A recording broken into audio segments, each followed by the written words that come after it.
Hey, friends, thanks for joining us on another adventure where each new day is the day we make. After exploring the stunning Hells Canyon area with Matt and Kara, we pointed our vehicles north towards the Northwest Overland Rally in Washington State. We were excited to meet up with friends Justin and Michelle there, and the four of us traveled together after the rally, enjoying several nights of camping en route to Overland Expo P&W in Bend, Oregon.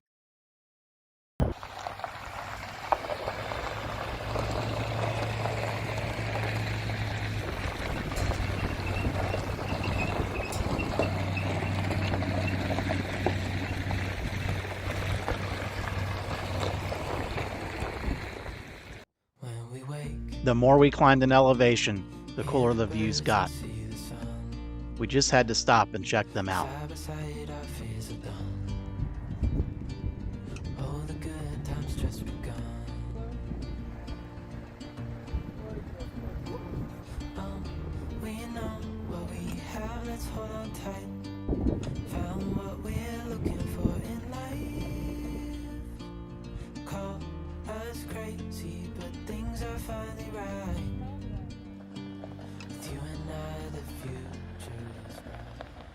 Back on trail, we kept climbing. We knew even more awesome views were waiting for us.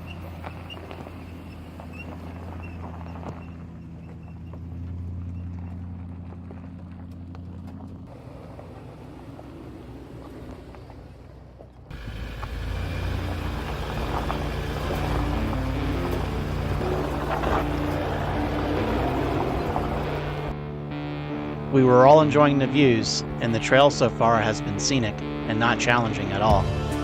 Justin was having no issues maneuvering the trailer along the route.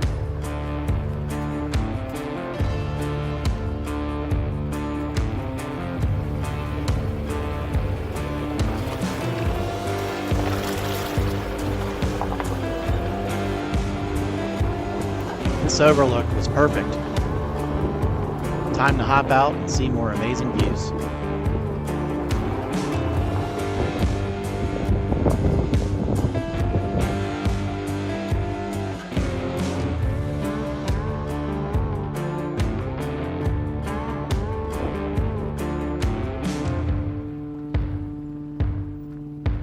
Though there wasn't much traffic on the trail, there was the occasional need to coordinate with others.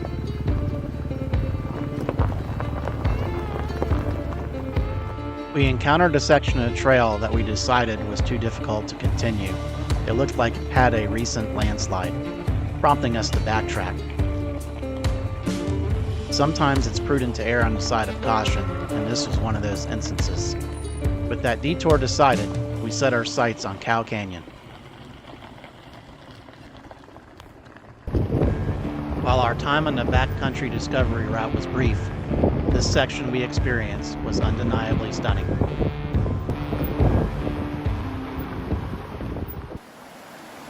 When we got to Cow Canyon, we couldn't believe how gorgeous it was. The river was amazing, and we found the perfect spot to camp after a big day of exploring.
County fire restrictions precluded us from enjoying a campfire, but the campsite was perfect, and we were eagerly anticipating arriving at Mount Rainier National Park.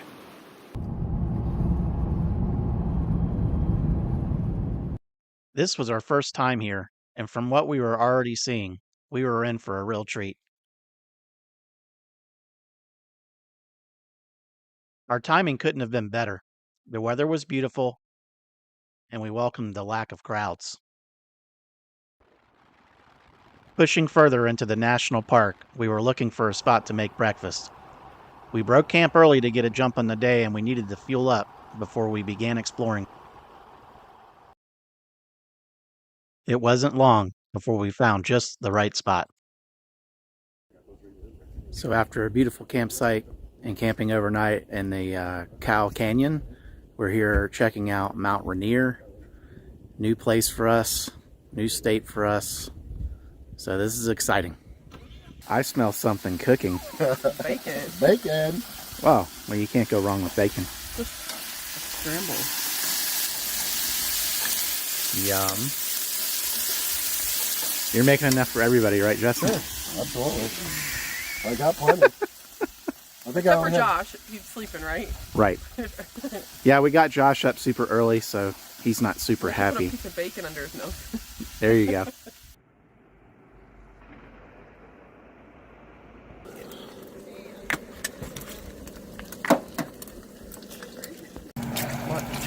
Just salt out beef.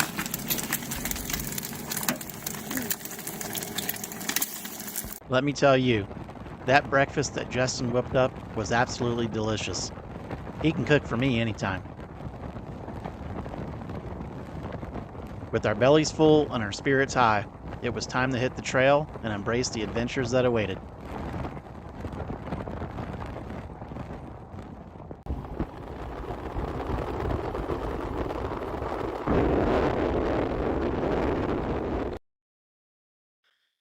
We took a detour to explore a scenic path that led to the breathtaking shores of Lake Louise. It's always great to get out of the rig and explore the area and connect with these amazing places. Once at the lake, the beauty, tranquility, and clarity of the water was breathtaking.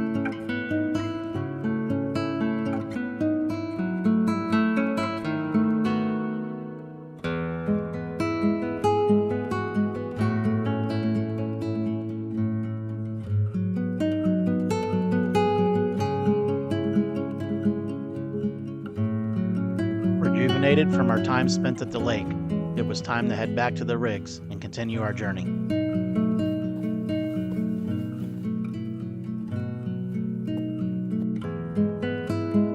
As we drew closer to Mount Rainier, its sheer size became increasingly evident.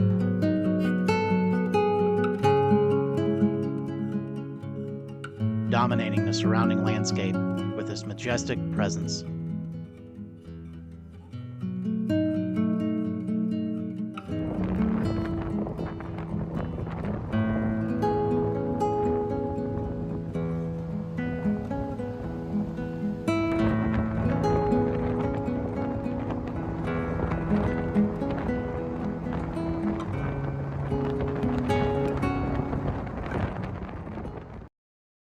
Once again, we couldn't resist hopping out of the rigs to fully immerse ourselves in the dynamic environment and witness the awe-inspiring results of Mount Rainier's power.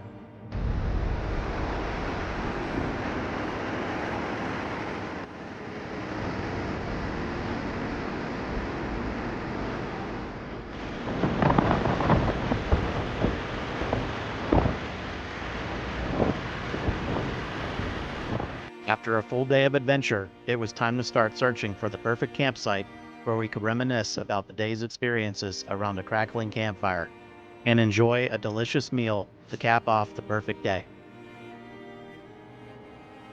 We now found ourselves venturing into the vast expanse of the Gifford-Pinchot National Forest, a stunning 1.3 million acre wilderness encompassing the majestic peaks of Mount Adams and the iconic Mount St. Helens. Our search for the perfect campsite has begun.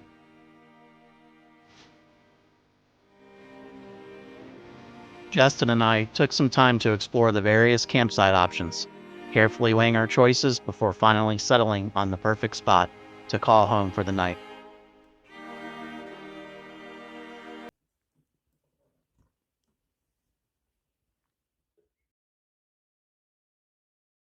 This is it, the spot that would be home for tonight.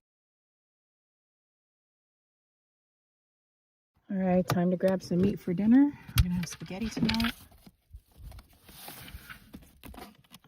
All right. What you making tonight? Yeah, so tonight we're running a little late. It's about 5:30, 6 o'clock. We're checking out some other sites in the area, but we're camped out right here by Mount St. Helens. And so we're just going to do spaghetti with our Raoul's homemade sauce that we like, and some gluten-free noodles. And enjoy the fire, enjoy the view, and see where tomorrow takes us. When I say we were camped next to Mount St. Helens, I wasn't exaggerating. We thought we'd found a great spot from the ground level, but the drone footage truly revealed the spectacular nature of our location.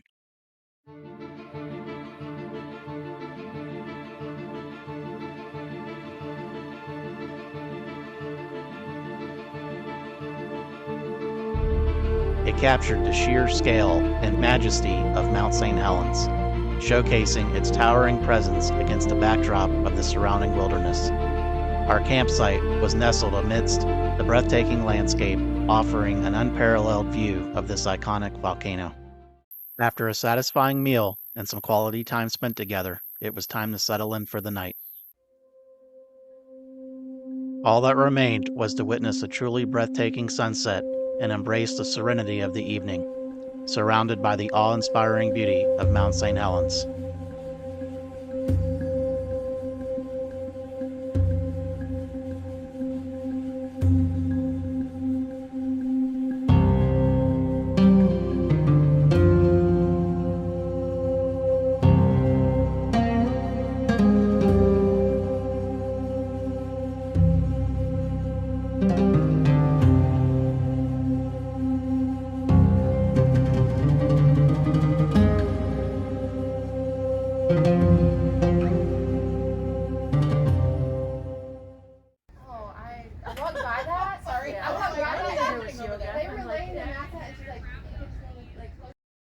At Overland Expo, I teamed up with Kara and a few other awesome women and provided training and education to fellow Lady Overlanders. I was able to spend some one-on-one time with Patty Upton, and Joe and I got to meet Pete and Carol from Epic Family Road Trip, which we've been wanting to do for quite some time. You're a first responder, correct? Yeah. So they did say not to let him have anything to eat or drink. Is that okay? The morning after the expo ended, we were packing up to leave when we heard someone screaming for help. Mike from Drive the Globe was trying to load his bike into his rig and got his forearm caught under the bike and the loading rail. We contacted EMS, who arrived fairly quickly.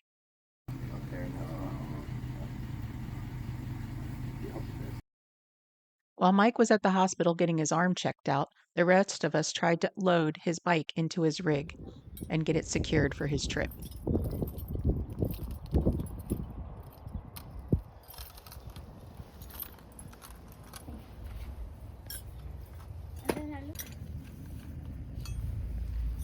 All right, so we're going to attempt to get his bike into his rig for him while he's at the hospital getting x-rays. So, we'll see how that goes. After the bike was loaded, we worked on securing it for travel. All right, let's go ahead and do that. Ready? Yep.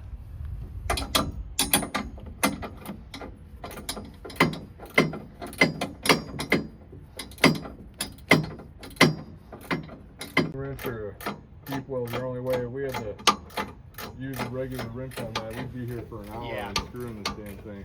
Yeah.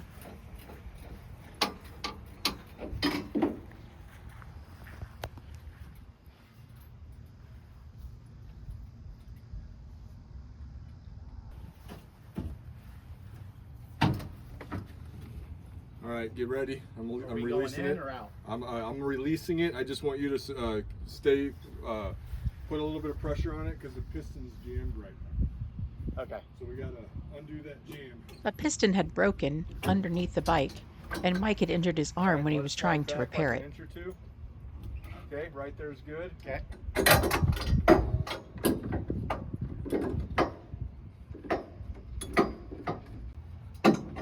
All right, and push. Ready to come in?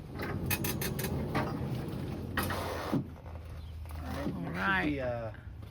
This Does that lift up? Is it? it looks Is it on like a it. hinge? Yeah, it looks like it bows up. All right, so it's not clicked in, so I'm gonna sit here and hold it. Keep pressure. Yeah. Okay. Trying to see how this mechanism works. It looks like it folds up. No, it doesn't No, no. look like it folds up because there's no. What do you think this does back here? Can somebody come up here and just put a hand on this? Yeah. I don't see any where he secures this. So he Maybe puts I'll a have to- bolt right in here somehow. Okay, maybe that's how he does it. So, It's not in it all the way to do that yet, though. Yeah, so it's still at risk of sliding back right Yeah. now. I got it. Okay.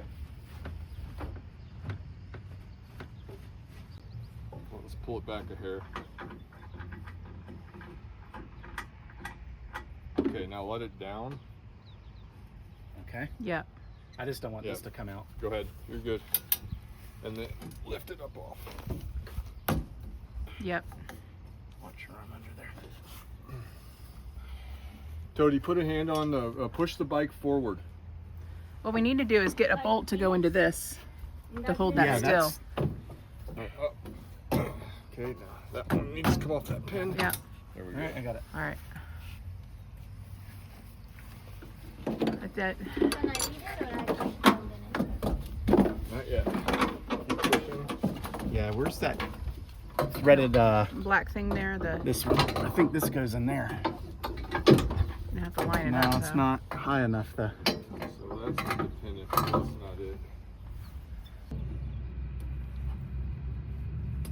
It feels like it's missed some crossroads or something in there.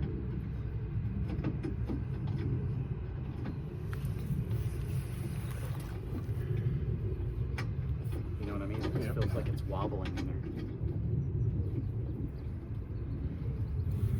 You want to trade me? It's in there at least.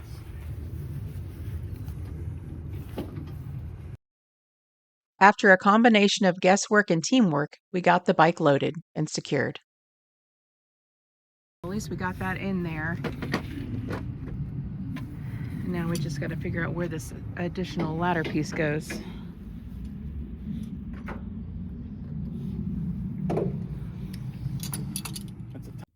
Hey guys, welcome to the channel. We are in Deschutes National Forest today and we are going to be going to Boyd Cave. Let's check it out.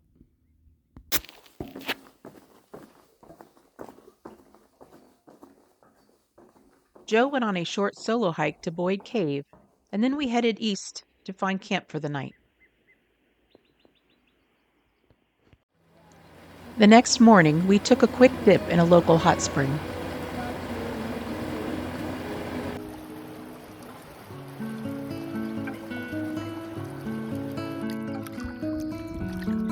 We split up for a few days, and I went south to do some solo camping.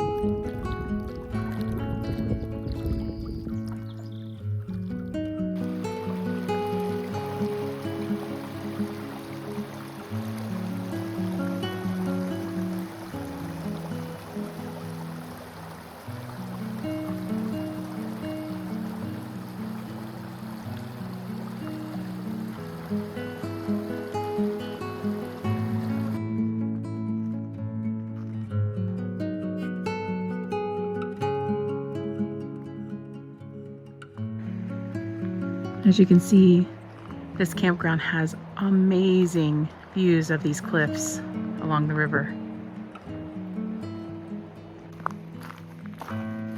And here's my home for the night.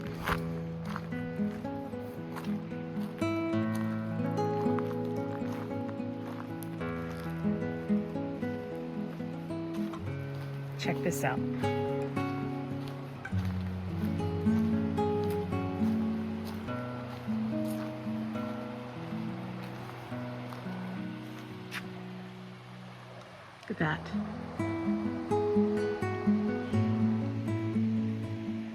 looking beautiful.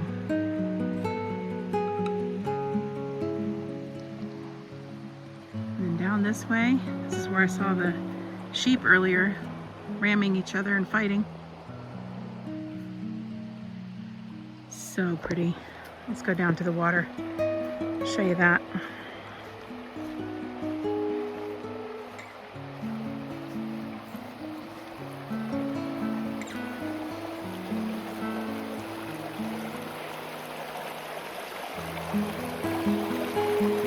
Check this out.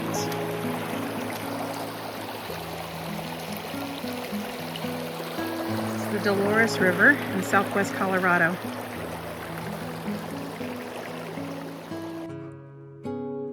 Joe and Josh enjoyed some father and son time, and then we met up with our friends Lisa and Kai in Colorado.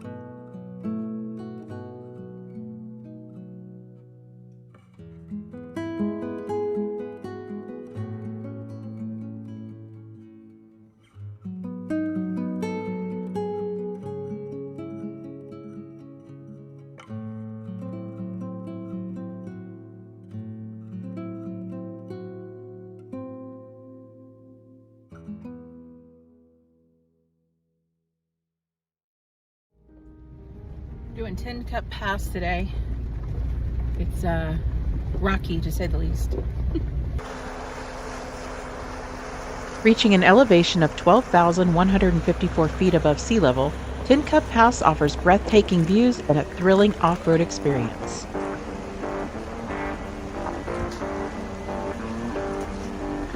The 12.4-mile trail to the summit climbs over 2,000 feet, starting at 10,014 feet and peaking at 12,160. Be prepared for a bumpy, rocky ride, especially as you navigate the lower sections of the trail.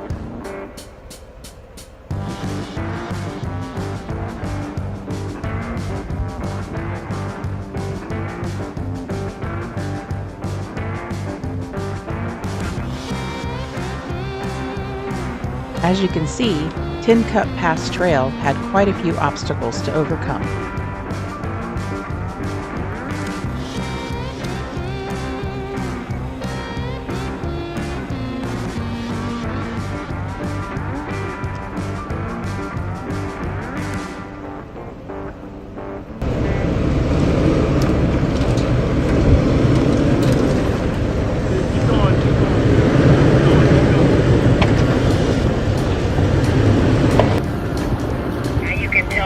Lady Overlanders all about your trip. Now you did big girl stuff.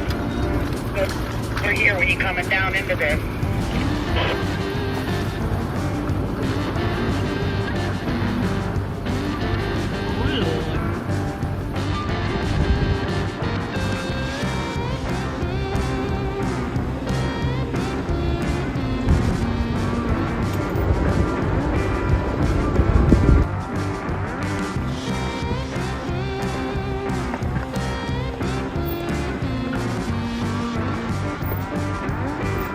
Lots and lots and lots of rocks. It's beautiful. There's some really, really cool campsites along, I don't know what river it is or creek, I have to look it up, but there's some waterfalls and beautiful campsites and lots of people out enjoying this gorgeous day.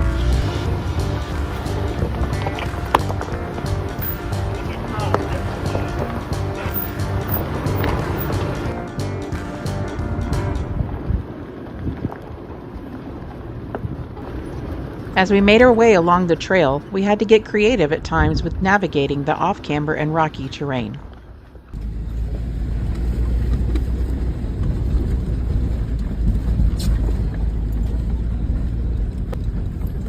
And we made it to Tin Cup Pass.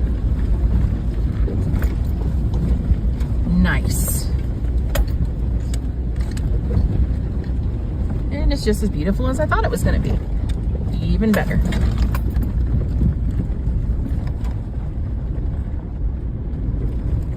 Kai and Lisa, and they probably take their obligatory photo right there. Yeah. After taking a much needed break at the summit, we started making our way down toward Mirror Lake. And Lisa making their way down. so pretty out here. But as you can tell, it's pretty rocky, this trail. I'm really enjoying it so far. It's a fun little challenge. Yeah, I'm having a great time. So pretty. Look at that little Jeep go.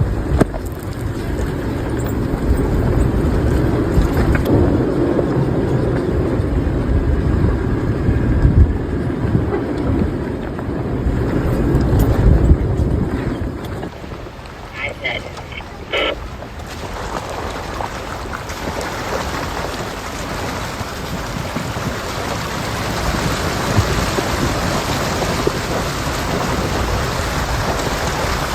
epic videos, girl.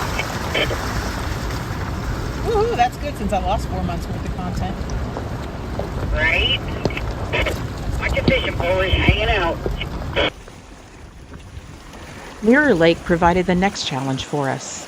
Tin Cup Pass Trail had just opened for the season less than a week before. The lake was still quite deep from the spring thaw, and we were all pretty nervous about making it across. Usually, the water levels are lower and the edges of the trail are clearly marked. That was not the case on this day.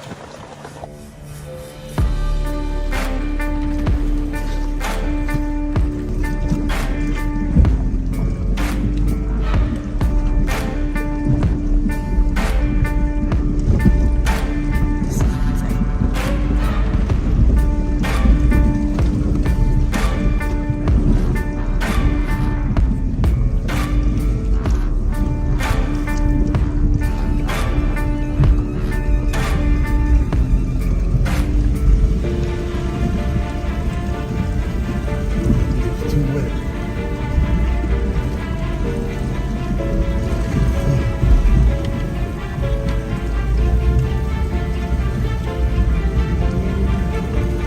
All got water coming in your car? Don't know. I'm sure we will. Hang on.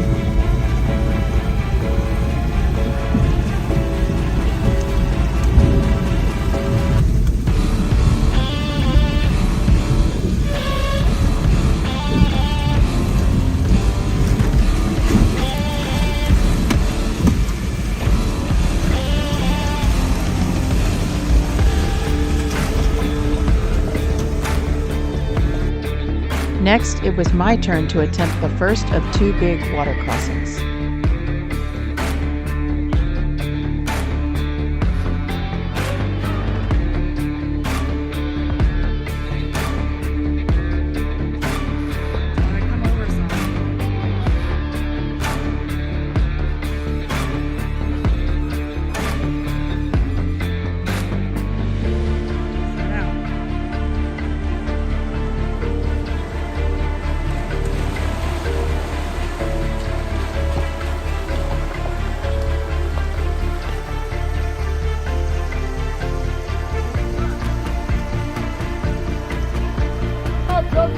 This second water crossing, though not as deep, was much longer, and I had already gotten hung up on a huge rock and had to go in reverse twice.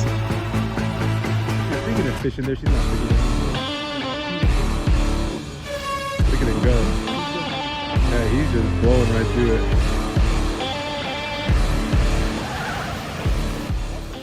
You're the strongest woman I ever knowed. How was it? I hope we don't have to do any more of that. Nah. That's all right. I'm over it. I didn't know we needed snorkels on this trip, right? God. Like my heart is pounding. Mine started pounding right before I started through there. I'm like, if this thing stalls in this, I'm going to be so upset. I know, I told Kai, I said, just tell her don't stop. Whatever she does, don't stop. You did great. Yeah. Tin Cup, Colorado was originally named Virginia City. The only businesses or services in Tin Cup that remain are a small general store and famous Frenchies, open only during the summer months.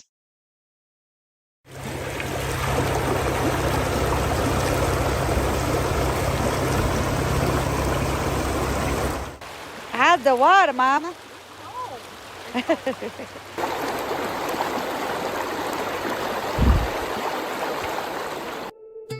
In late 1859, prospector Jim Taylor panned gold from Willow Creek, and he carried it back to camp in a tin cup.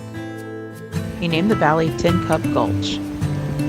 Prospectors only visited the area from time to time, and no one established a long-term residence there for many years due to the threat of Native American hostilities.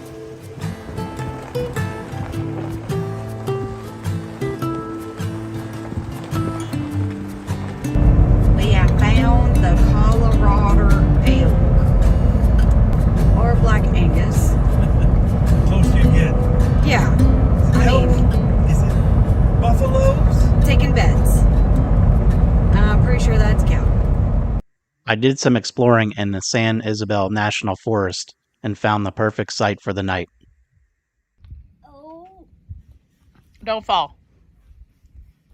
just fall this way. And if you do fall, make sure I'm recording so I can get this on YouTube. Okay, I gotta get back on a horse. And then you gotta throw your leg over.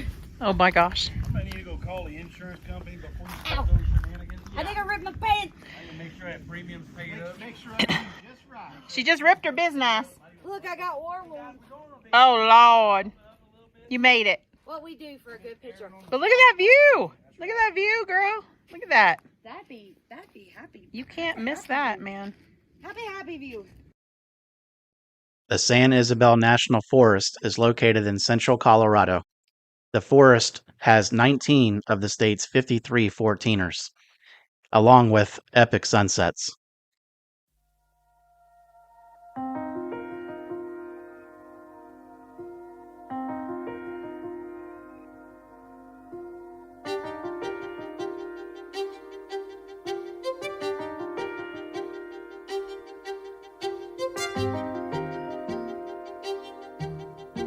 With Tin Cup tackled and a full day of exploring, we were now ready to just enjoy a nice campfire and each other's company.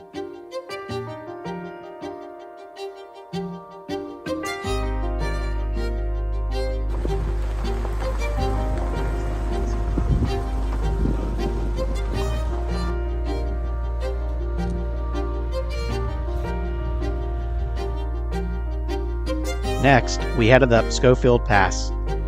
Situated in the Elk Mountains, the pass is closed for most of the year and is open only for a couple months in late summer. This route starts off as little more than a wide gravel road.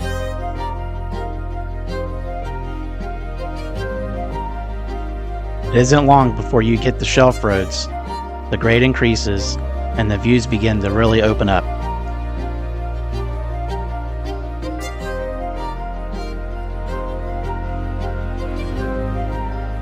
This was Kai and Lisa's first time overlanding throughout Colorado, and we were thrilled to experience it with them. It wasn't long before we arrived at camp, and it was everything we thought it would be.